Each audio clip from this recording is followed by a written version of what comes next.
Hi everyone, it's Hannah. Welcome to my first ever YouTube video.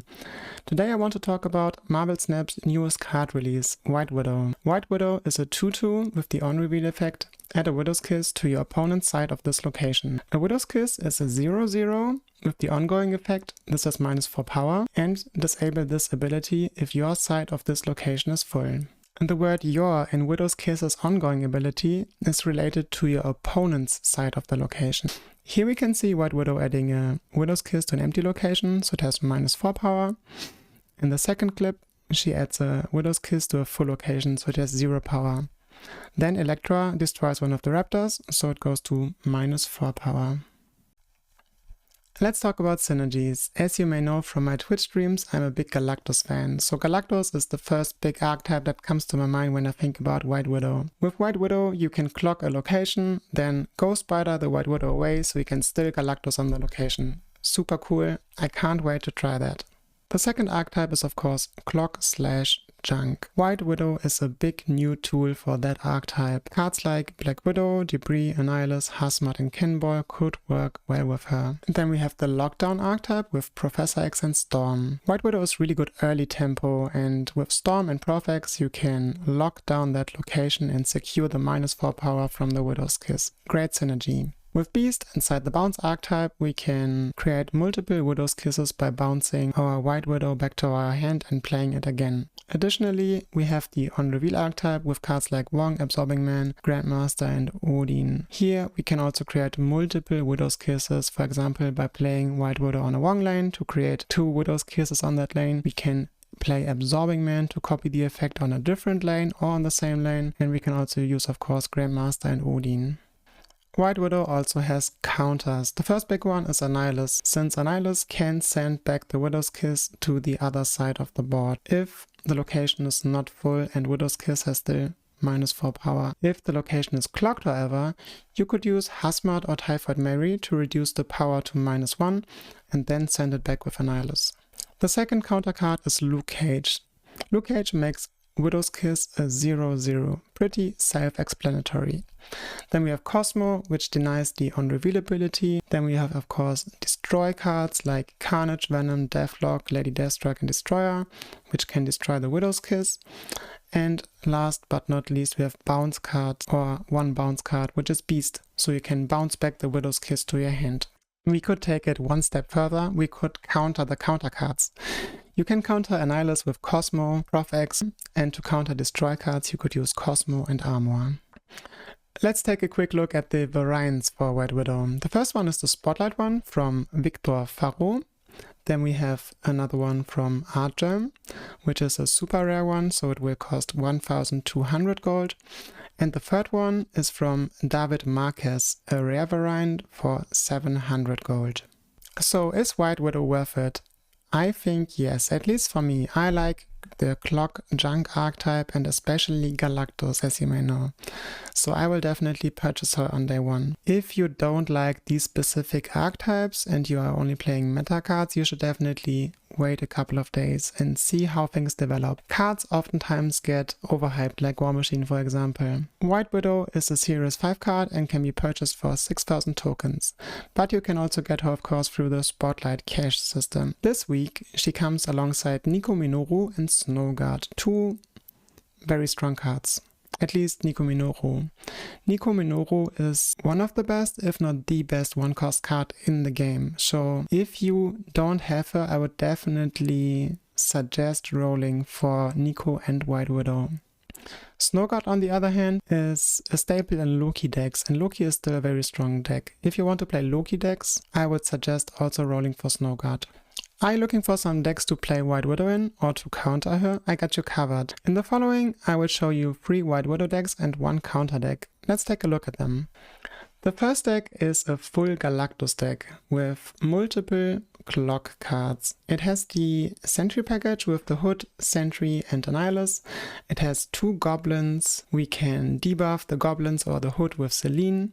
We have Daredevil for Vision on turn 5, so it's more easy to clock our opponent with Vision. Of course White Widow and Viper as well.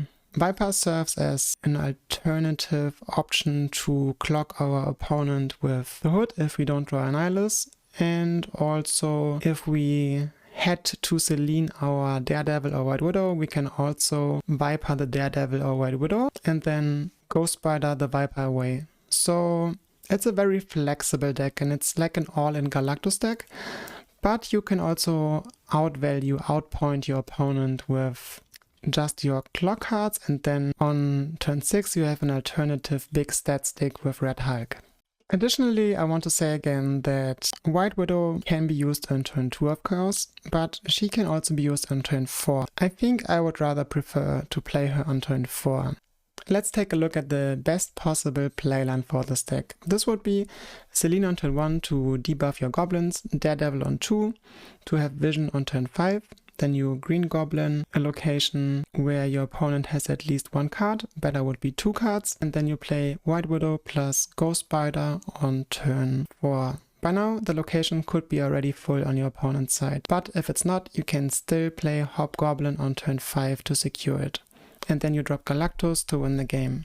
The second deck is a lockdown deck. You want to win one location with Prof X in combination with Nebula, White Widow and Sentry. You might not need all of them, but those are the cards that most likely go into a Prof X lane. And in case you do not secure the lane with Prof X, you can still play Jeff on it. And then you have the other cards to win another lane, especially Cannonball. You can ramp out the Prof X with Hope's Hammers plus Yellow Jacket, or by playing Ravonna. Ravonna reduces the cost of Prof X and Green Goblin. Yellow Jacket can also be used to decrease the power of the hood or the void from Sentry, and yeah, that's basically it. Cannonball is just a really great tool to win the other location if you already won one location with Prof X to move the highest power card of your opponent to another location, or if everything is locked down, to destroy it.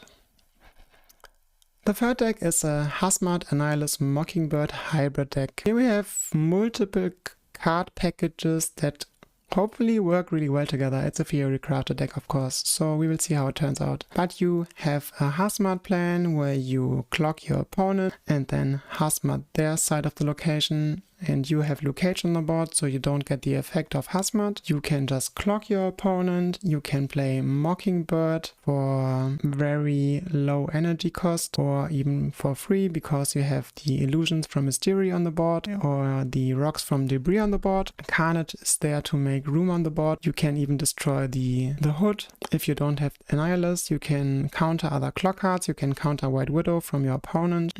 It's very flexible, I would say. You have Shang-Chi as a very good counter card, tech card of course, and Red Hulk as a big stat stick. So yeah, I'm excited to try it out. Looks also kind of fun, I think. Last but not least, I have a counter deck to White Widow for you. It's a Sarah control deck which runs the Annihilus package, so the Annihilus Sentry Hood package. Annihilus is of course one of the better counter cards to White Widow, since you can send the Widow's Kiss back to your opponent. We have Cosmo that prevents the on-reveal effect from White Widow to happen, and Luke Cage is there to reduce the power from the Widow's Kiss to 0. Beyond that, it's just a very typical Sarah control deck. Typhoid Mary serves the purpose to reduce the Widow's Kiss to -1 power if the location the Widow's Kiss is on is already full, so we can still send it back with Annihilus. White Widow is just great stats and can also help to clock your opponent. Jeff is very flexible, we can move him around, he can be played on lockdown locations, but I might want to play Armor instead of Jeff because there might be a lot of destroy decks running around after the release day of White Widow. So yeah, that's basically it.